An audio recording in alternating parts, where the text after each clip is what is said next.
I kind of want to jump right into it. So I know in your book, you're really helping people understand the possibility of becoming, good at sales, getting into the field of sales. But a lot of people might actually assume that there's already enough salespeople out there. Like, why should I go out and put myself into this mix? Yeah, absolutely. There are tremendous amount of salespeople out there. However, there is this hidden industry, which I refer to as the high ticket industry, which demands a skill level that doesn't exist with most salespeople. So your average Joe salesperson who's worked in a call center or who's done some uh, sales over the phone isn't going to be able to cut it in the high ticket industry. And the reason for that is high ticket by its nature, it's very, very different to your average sales. What it's based on a promise. It's a transformation in the future, something that's invisible, something that's not tangible. So because of that, and coupled with its high ticket, meaning that something is over sort of two and a half, all the way up to let's say 50,000, coupled with the price tag and the nature of it being that you're selling something intangible, it demands this high level of skill, this high level of persuasion in order to work in that industry. So yes, there are loads of salespeople out there, but they don't have necessarily the skills to work in high ticket. Do you find that somebody who's been in the field of sales, maybe more traditional sales, is at an advantage or at a disadvantage if they start considering a career in high ticket sales? Categorically disadvantaged, because all of those techniques that you've been using, those what I refer to as the old hat, out of date techniques, will fall on their face on a high ticket conversation. It simply doesn't work. What I always talk about, Jason, is that buyers have evolved, but salespeople have been stagnant. Buyers over the years have been pitched to death and have had traditional sales done on them, let's say, have become a bit wary, and their radar is really tuned up for anything that comes their way. So those techniques simply won't work in the high ticket world. And again, to specify the kind of term high ticket and the industry that we're talking about here, from what I understand and my own knowledge around high ticket is we are talking about the realm of selling to consumers, right? We're not talking about business to business services. Is that correct? Correct. This is a sort of phenomena that exists within the B2C. Yeah, Awesome. yeah. And so I'd be very curious to understand. So what have you noticed in the field of, consumer behavior, buying patterns that has made it so that a high ticket closer is a necessary piece of, call it the funnel or the business ecosystem to help you achieve your business goals? Yeah. So high ticket, as I mentioned earlier, starts with a figure of sort of 2.5 to 5,000. So, marketers will tell you that anything that's below $1,000, you can have a website, you can have a checkout that could take those card details and sell very easily. But the moment that you start to creep towards the high ticket realm, when you start to go over the $1,000 mark, you need human interaction. You need someone to be able to speak to that person, really understand them and put them on a journey. And that's what the high ticket industry demands. That it demands that kind of individual that can have that real connection with someone.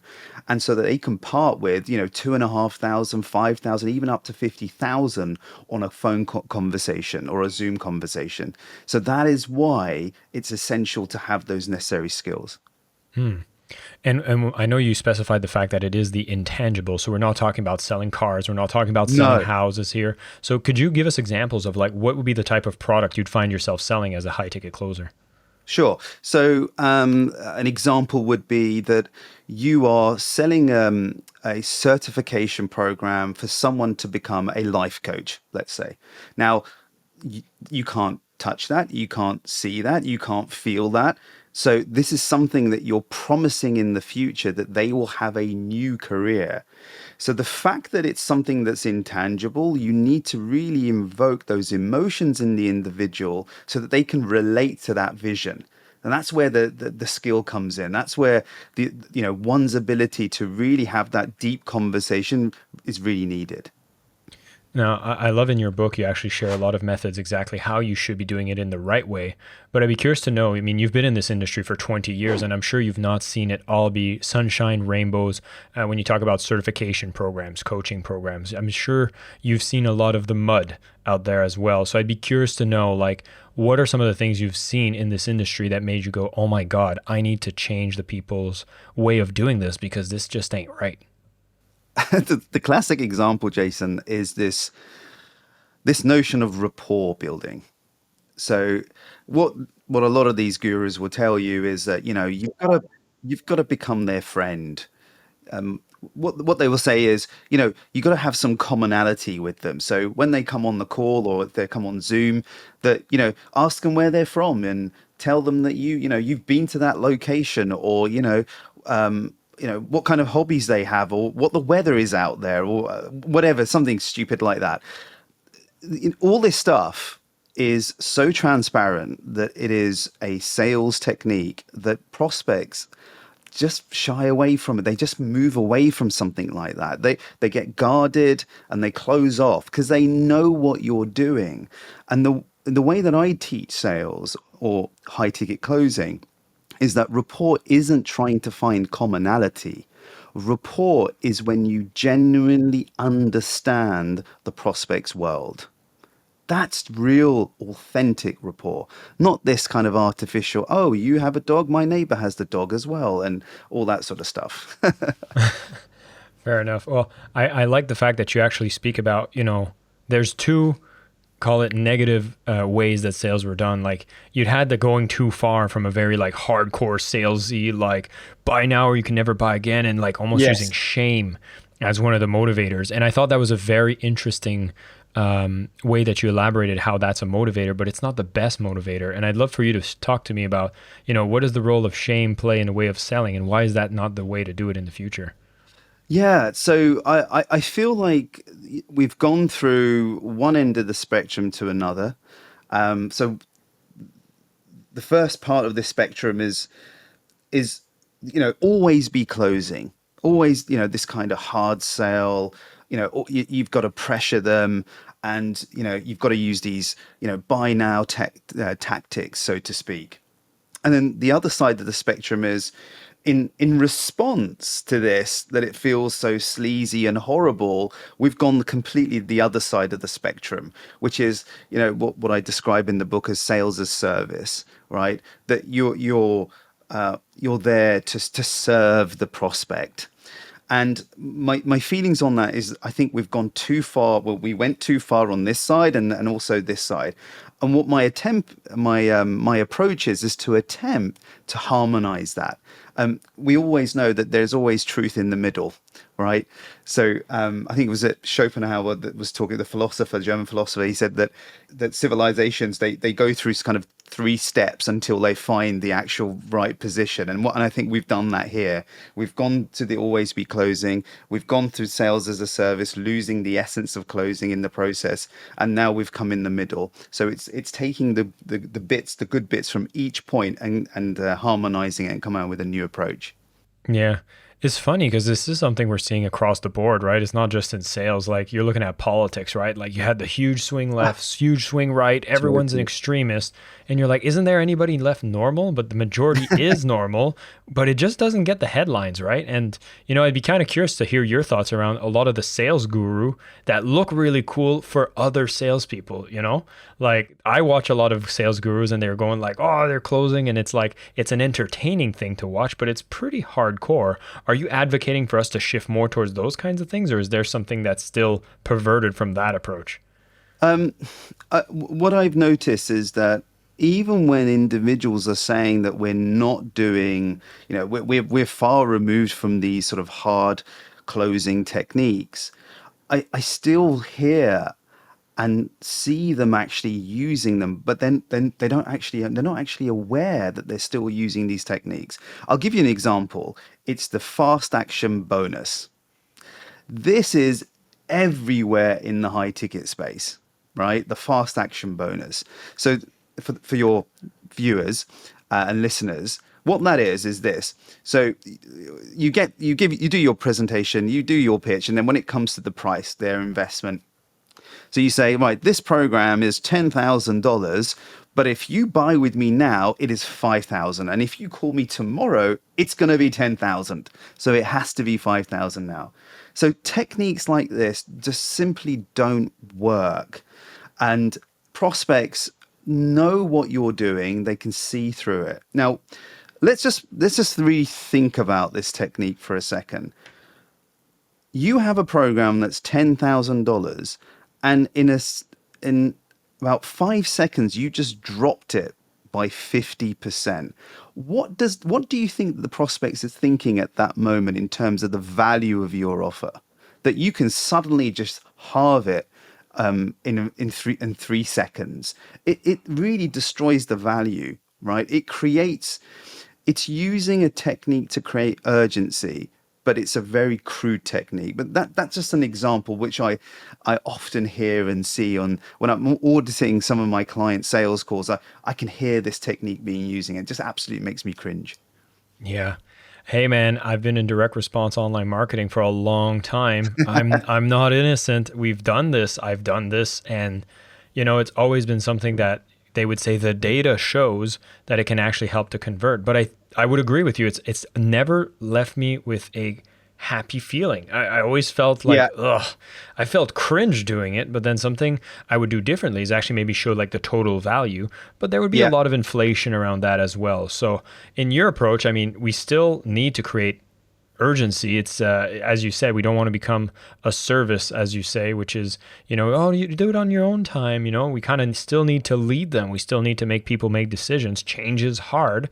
And so what are some healthier ways that we can create that kind of urgency without feeling so slimy about it? Yeah, absolutely. And if I can just speak on what you said earlier, just about the data, that the fast action bonus works. Indeed, it works. It will work on some individuals. But the question is this: how many people did you burn in the process? Amen.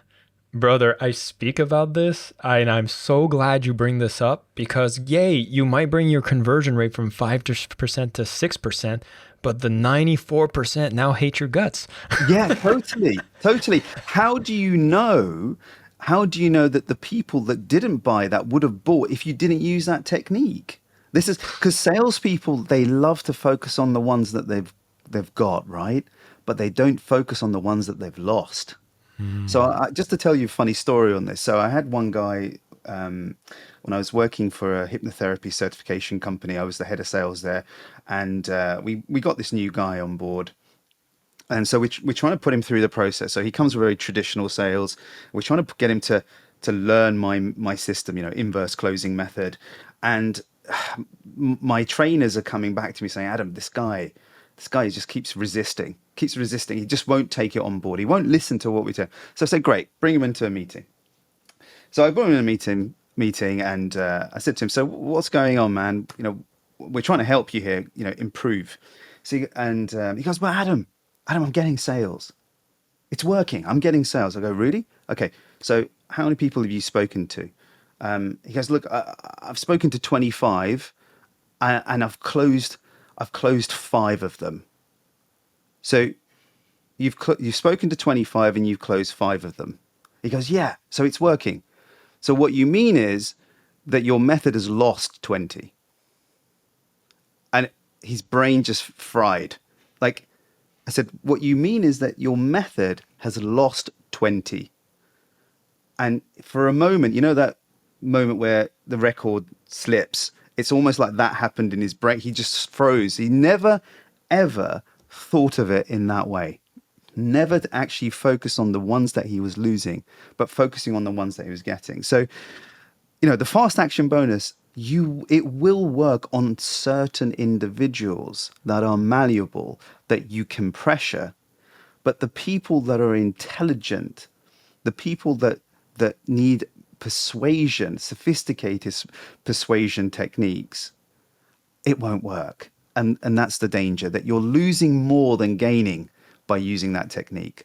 Sorry, I forgot what your initial question was, Jason. Now I'm, so It's perfect because it's yeah, just the point that I've wanted to beat the drum on. So I'm so glad you've elaborated because I great. think we're actually not necessarily well equipped to view the data on what's the sentiment of the sales we didn't close right away, and what Yeah. potential they could have of closing in the near future. And I find that a lot of times, if we look at the way that we measure salespeople's performance and the way that we structure sales teams, it is incentivized to close right then, right there. And it's like you're either a buyer or you're a waste of time. Like I've seen, oh my God, I've been in sales organizations. They were like, you're a time waster or a buyer. And so they're burning through that ridiculously. And there's just all this lost value.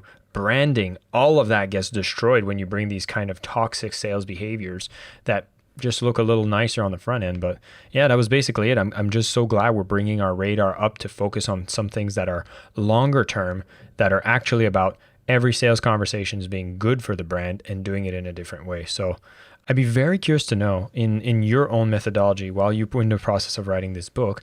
I know you've created a few great techniques to reframing, especially on this aspect of scarcity. So the question I initially had was, are there ways to create more, Uh, scarcity or getting people to actually take action without feeling slimy? yeah, absolutely, absolutely. So, yeah, I remember now what your initial question was on urgency. So, how do we create urgency without using these kind of crude techniques of, you got to buy this now or it's gone? Well, the key is in your prospect. If you really understand your prospect, you really understand their world, and I don't mean a surface level on what they're saying, I'm talking about what's behind what they're saying. If you're able to connect the dots, because by definition, if they are speaking to you, they have a reason to do something. They have a pain, they have a problem that needs a solution, it needs resolution. So, by definition, the fact that they're on the phone means that they have something for you to discover. And the game of a high ticket sales call, it is absolutely a game, by the way, is you to uncover that pain and that problem. And the way that we do that is by using well crafted questions that really cut through the surface and really get into the subconscious mind of the prospect, so he really unravels all of his pains, his problems and issues and concerns.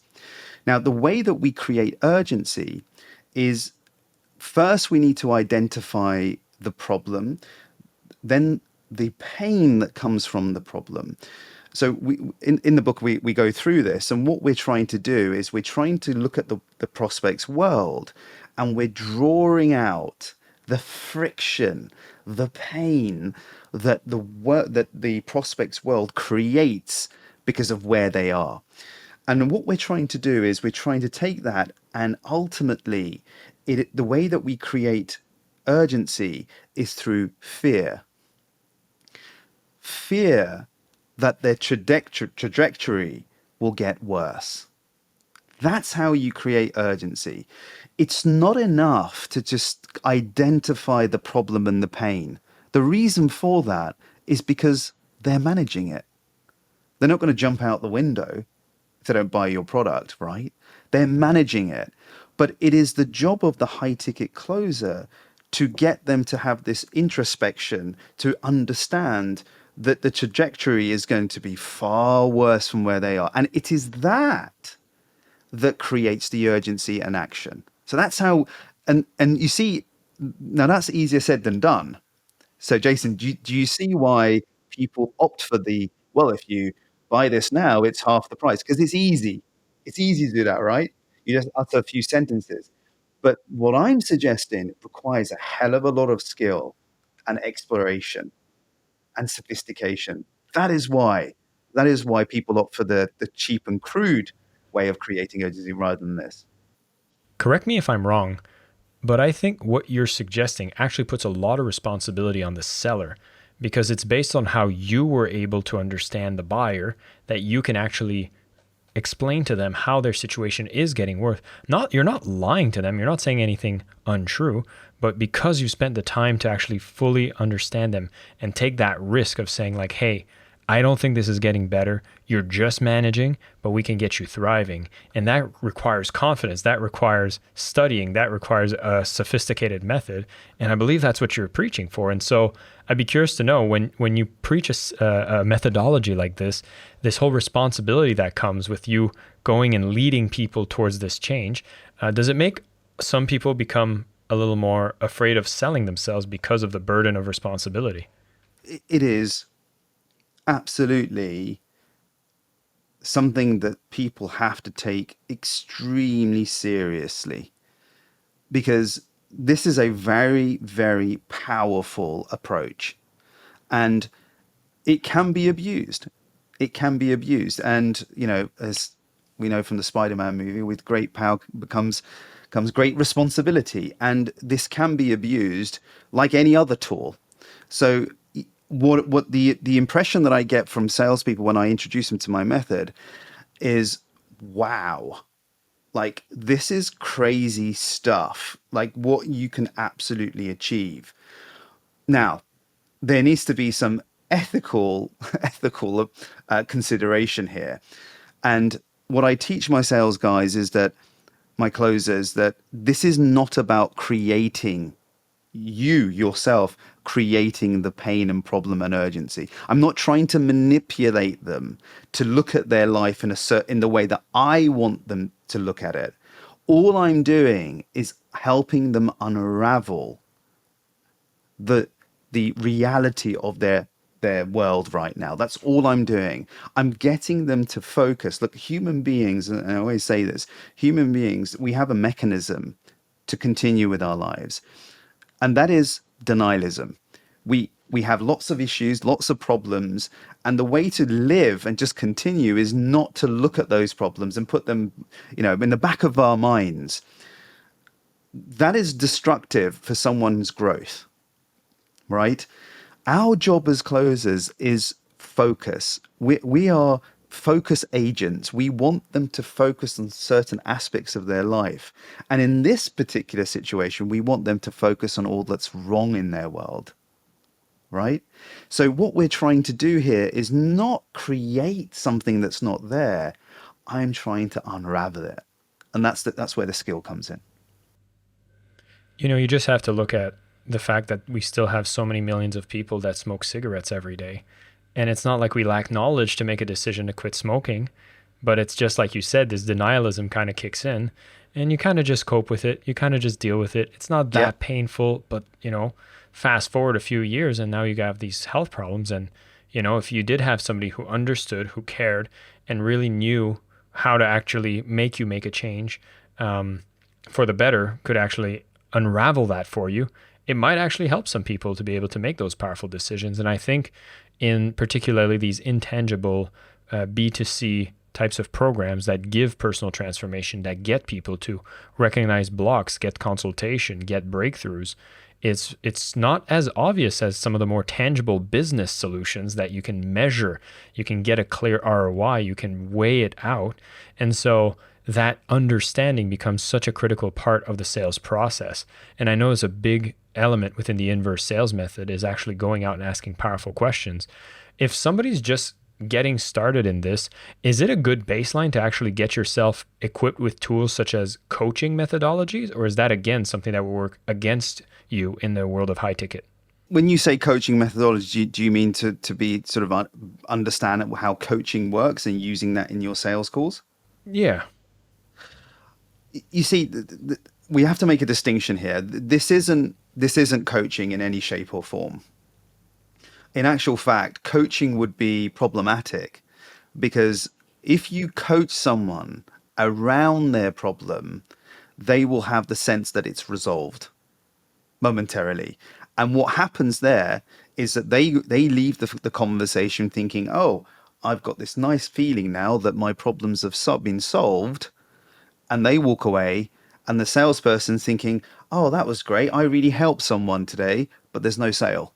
They're going to be a very broke high ticket closer if they coach on these calls, right? So this is not coaching. In actual fact, if you coach someone on a sales call, you're doing a disservice to the prospect, because they are not getting the genuine resolution that they deserve. All you're doing is you're giving them the artificial feeling that it has been resolved because they've spoken about it. And you've said, yeah, you can get through this, and you're going to be able to imagine yourself now without these issues. They're thinking, oh, great, I've got this nice feeling of I feel really high now, and they don't buy. So that's actually doing a disservice to the prospect. So there's a big difference between coaching and also high ticket closing. A massive difference there. And one of the things that I noticed, Jason, is that coaches they cannibalize their sales because they use coaching on their sales calls. A time after time, I listen to these calls and I'm like, you're over coaching. And there are reasons why people do that. Some of them is they're not very confident about themselves, about their offer. So they're like, hey, look, I can do this and I can do that. And the other thing is they're just not confident in closing. Yeah. I'm glad you addressed that because I've seen it, I've witnessed it myself. And, there's a part when you're saying, oh, it's a disservice when you actually coach them. Most people actually would feel like, oh, but if I've coached them, at least I'm one of the good guys or the good girls, as opposed to being one of those evil salespeople. So I'd love for you to kind of share a bit more. So if I'm not going to go out of my way and coach people additionally on a sales call, but rather just focus them on the conversion, why is that the greatest service to the prospect? Because they get what they need. The prospect gets what they need. They don't need a momentary high. They need a solution to all of the issues and the concerns that they have. When, if moments later, that emotion of, oh yeah, I just spoke to someone, I got coached around this issue, that's gonna disappear. And they are going to be back where they were before they called you. Exactly, emotionally and also their position in the world. So that's why it's a disservice, because they're not going to get what they need. So the individual who is a coach or the high ticket closer that is on these types of calls, they must stay away from coaching. And the interesting thing is that some people, they're sort of, how can I say, they're well natured, their inclination is to help people. So they go to place, well, let me just coach this person with this problem. But that's not going to do anything. That's actually going to it's going to cannibalize their resolution. Yeah, that's really good. And so while somebody's maybe paying attention to this and never considered themselves to be a high ticket closer, I know in your book, you're actually helping a lot of people consider it as a path for them to be able to be a high ticket closer. Are you saying that anyone can do it? And if anyone can do it, does it make it a valuable skill or it's something that's quite a commodity? Good question. Yes, anyone can be a high ticket closer. The reason I say that is the way that I teach sales, the inverse closing method, is not based on personality or characteristics or traits. What it's based on is a process that I outline in the book can be learned by anyone. Now, mastering it, that's a different thing altogether, right? That requires a lot of dedication, a lot of practice, a lot of trial and error, making loads of mistakes in order to get to a level where you can master that process of closing. So it is not the kind of uh, conventional understanding, Jason, as you know, is that sales is about, the gift of the gab, someone who can really talk, all day, all night, and convince people.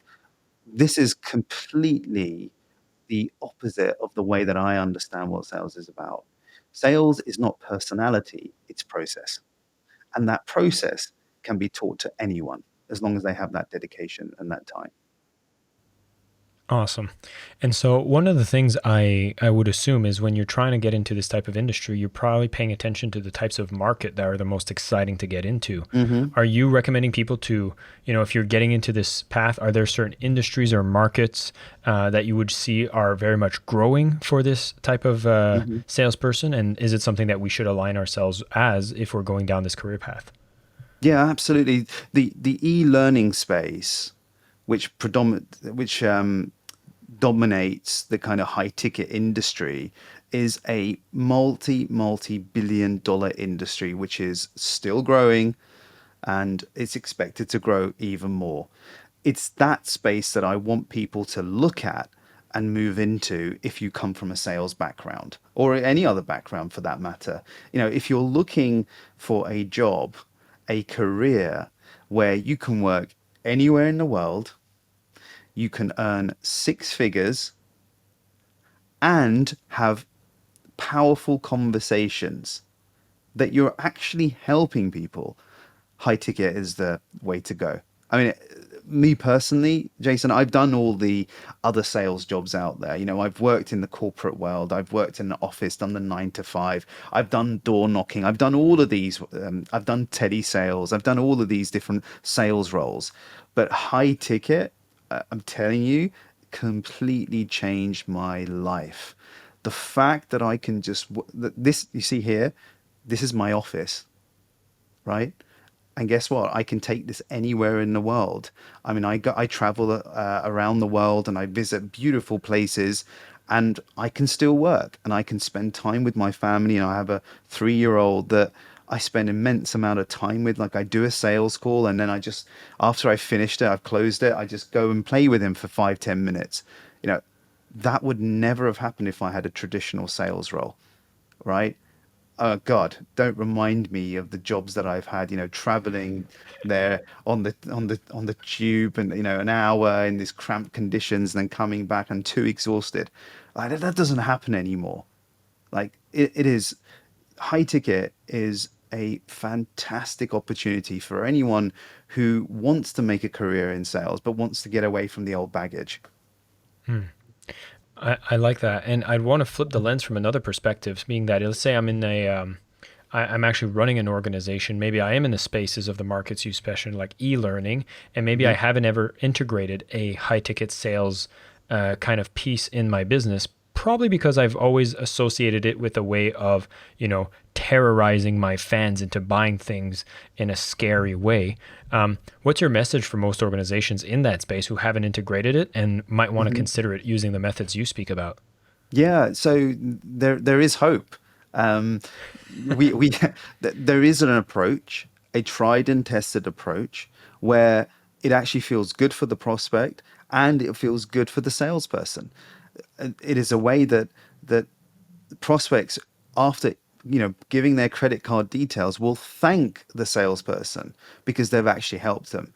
And there is a way, and we've tried and tested this on through my agency. We've done 150,000 discovery calls over the year. We've tried and tested this approach, and it's not something that we're going out on a whim. It's something that's actually tested. We've tried it with different industries, different niches or niches, right? Depends on who the listeners are. We've tried it across different verticals, and it works, and it feels good for the prospect and the salesperson. I love it. So I know we started off by talking about how there's an assumption of having too many salespeople, and I do have to throw the kind of the popular scapegoat. I think I'll call them that, the popular scapegoat, which is we're in a world that change is happening so rapidly, and AI being the big buzzword of the year. What do you think is the role of AI in the way of shaping the way sales are being made, especially in the way that high ticket closers need to think differently to be effective? Mm. Mm. AI will completely destroy the traditional sales industry. It is going to completely destroy it. If you are a sort of regular salesperson working in a call center, even selling cars, your job will not exist probably in the next 5 years. Let's say, if we're lucky, 10 years. The only sales jobs that will exist are the ones that demand that high level sophistication of communication. And that is high ticket. High ticket is here to stay. I mean, maybe in 100 years' time, when AI really develops, that it will completely replace human beings. But for the time being, a safe career in sales is in high ticket. You can think of any kind of, you know, you can just buy cars online now, right? This has been around for a few years now. Add AI into it, a lot of people are going to lose their regular sales jobs. Adam, every time I bring somebody on the show, I have to ask the one question, which is, you are on the Selling with Love podcast. So I'd love to ask, what does selling with love mean to Adam? Oh, great question. It means that I have an admiration and a passion for developing my craft. And that craft and that skill is high ticket closing. I love it. Adam, thank you so much for coming on the show and sharing so much about the high ticket process. For those of you who are considering this, are going deeper into the space of high ticket closing, be sure to check out High Ticket Revolution, 0 to 6 Figures, A Closer's Journey to Wealth. Adam's book is just around the corner, or if you're listening to a replay of this episode, has been out for a short little while. It has some beautiful methods and ways of really changing the way that you approach sales, understand the opportunity of high ticket, and apply a process that you can continuously practice on your journey towards mastery to see how you can be in a career that is fulfilling. You can bring this methodology inside your business and see how it can help you generate more revenue, happy clients, not at the expense of the non-buyers, but in a way that actually builds the brand in the process so that people continuously want to approach you, want to do business with you, because your salespeople are not being pushovers or sales as a service, as Adam has spoken about today, but rather are people that are focused on understanding, that are really caring about people who want to have transformation in their life, to end with the passive suffering and active into finding solutions in their life. I'm super excited for this coming up. I do think that we do need to see a level up in the sales industry in general, and it's with work like what Adam has been sharing with the world, is bringing a new breed of salespeople. I consider him an ally in the Selling with Love method. Thank you once again, Adam, for coming on the show, and for everybody tuning in, keep selling with love, particularly if it's high ticket. Thank you so much for listening to the Selling with Love podcast. We have some previous episodes you can tune into right here. And if you prefer the short form content where you get to the point in under 10 minutes, we do have a ton of clips from our best episodes that are being shared on this channel as well. So pick which one supports you the most. And of course, thank you for liking, subscribing, and of course, selling with love.